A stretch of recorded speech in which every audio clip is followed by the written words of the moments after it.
Hello, I'm Mark Ford, and let's take a look at last week's business secrets from the world of business. This is a pilot show taking some of the stories in the world of business and turning them into bite-sized chunks that business owners can learn from and, well, just do better. So, let's talk about LUSH. Are large businesses about to turn their back on social media marketing, and what lessons can we learn from them? You'll know as you look at your social media news feeds that it's full of adverts, it moves too fast, or you can't believe what you're actually seeing because someone may or may not have been paid to promote a product, range or service. So is the decision by LUSH the start of big corporate brands beginning to shy away from social media marketing and plunge their efforts into other forms of grabbing your attention? More interestingly and legitimately, if your business is based on one pillar of marketing, what would happen if it collapsed or got switched off overnight? And I asked this because I challenged someone last week as they were preparing to level up their social media presence in groups and online networking because they don't want to go to actual networking events anymore. See, the issue, if things were switched off or they collapsed tomorrow, who would know who they were outside of that marketing sphere? It's a dangerous line to tread when you believe that only one marketing strategy is the best for your business. Anyone remember when Facebook had a glitch a few short weeks ago? People were demanding refunds from Facebook, businesses complaining they had lost money and they'd lost sales. You see, social media marketing or going to one particular networking group or using third-party platforms are great for just one pillar of marketing.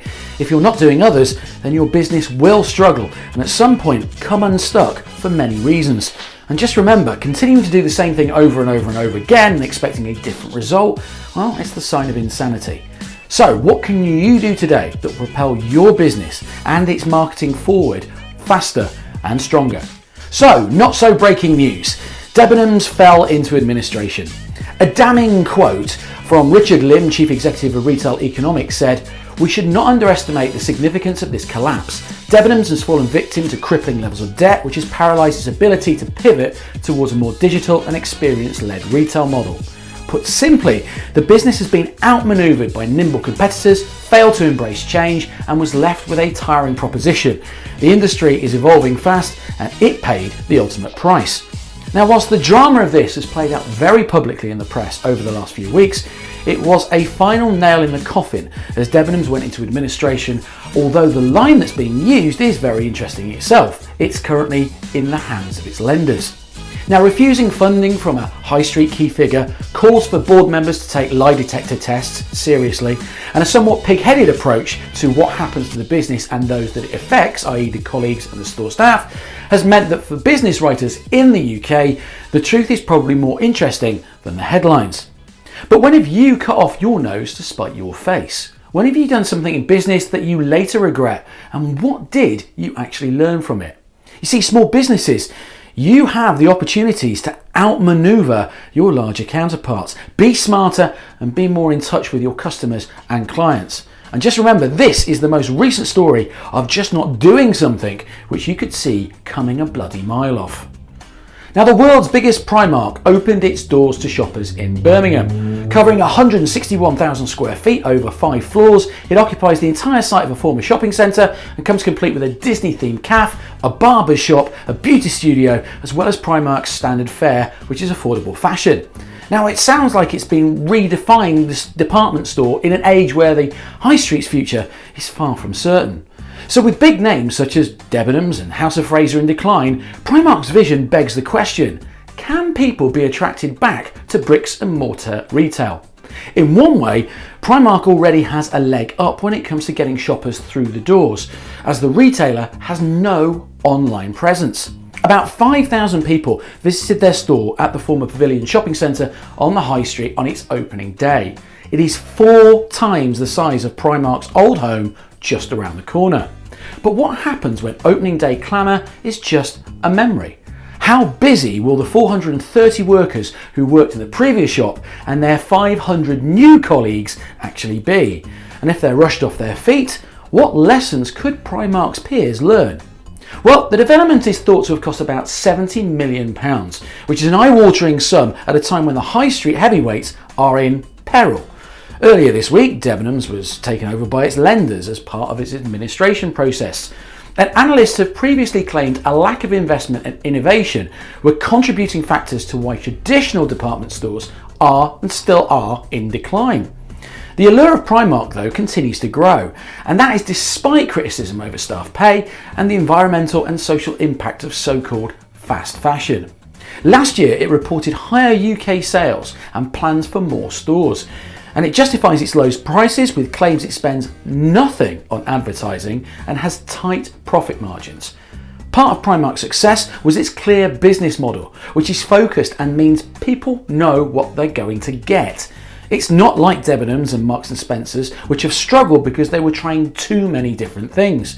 They were not positioned in a very meaningful way. They have discount elements, high fashion elements, and basically they're all over the place. Primark's lack of online presence means shoppers still have to go into stores to make purchases, which can encourage impulse shopping. In store, you have the chance to inspire a customer. You get to say, look around, browse, think of things that you weren't planning on buying. More high street shops close down than open every single year across Great Britain, and the gap is getting wider. Figures from PwC and the local data company show a record net loss of 2,400 stores from the 500 biggest high streets in 2018. These include only multiple retailers, those with 5 or more shops. The number of shops closing stayed at about 16 per day as it was the year before. However, the number of opening stores has fallen significantly to about 9 per day, and almost half what it was 5 years earlier.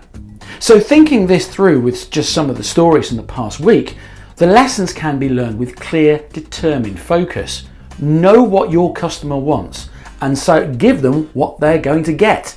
It's so simple, but they've done it so well. Something that we can all think about. Is online shopping beginning to stall?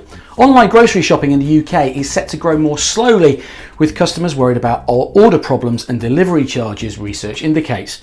Last year, 45% of consumers said they shop for groceries online, which is down 49% in 2016, said analyst Mintel. Mintel also found that 42% of older people said they had never bought groceries online and had no interest in doing so.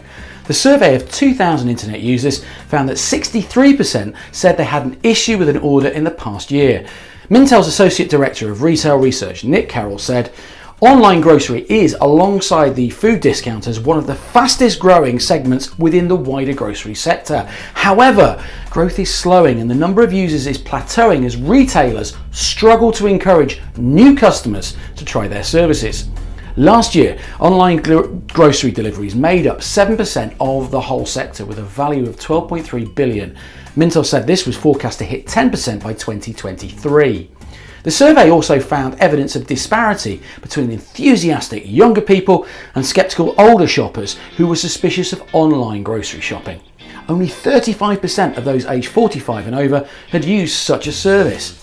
Of those who refused to shop online, 73% said they preferred to choose fresh products themselves. And nearly a quarter, 24%, of reluctant online shoppers thought delivery charges were too high, while 18% did not like being subject to minimum spending levels. Among those who'd used online grocery services, complaints including missing products, late deliveries, incorrect substitutions, and receiving goods that were damaged or close to their expiry dates. Online grocery shopping is an increasingly important factor in the strategies of the big food retailers, notably with Marks & Spencer spending £750 million on 50% share of Ocado's retail business. However, it also pointed out that not all shopping trends were working in favour of the internet. Online services are still best suited to the traditional big basket weekly shop at a time when consumers are increasingly shopping on a top-up or when needed basis. So the lessons are there. Not everything is going online, but if it does, just keep customer satisfaction, just do the basics well. It's that simple. I am Mark Ford, I am your best kept business secret, and those were the lessons in business from the last week. Shut up and sit down.